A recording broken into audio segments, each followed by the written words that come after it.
Hey guys, welcome back to the Notes Study video. Guys, in this video, we will discuss when you update your iPhone or iPad to the latest iOS 18 version, and you may face a problem that your notifications are not showing on your iPhone, or you may face missing or delayed notification problem. So how can you fix it? So guys, we can fix it very easily. So simply you may just open the settings of your iPhone or iPad, and guys, first of all, you may make sure that you have an active internet connection.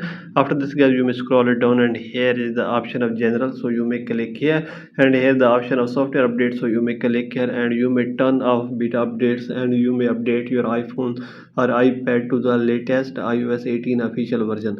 Then guys, you may go back and you may scroll it down again, and here you may see that here the option of notifications. So you may click here, and you may turn off notifications on stack or list, and then guys, you may turn off announce notification and turn on these. Then you may select that app which notifications are not showing or missing. So for example guys, if you are facing on FaceTime, then guys, you may click here on FaceTime, and you may turn on separately from here, and then guys, you may go back and you may just restart your device and check that your problem will be fixed. If your problem is still not fixed by all this method, then guys, you may go back again, and you may click here on general again, and here is the option of transfer or reset iPhone. Click here and click on reset, and click on reset all settings. Then guys, you may go back and you may check your problem will be fixed, and now you can get notifications on your iPhone easily. So by all these methods guys, you can fix it very easily. So this is the video guys. For more videos, please subscribe our channel.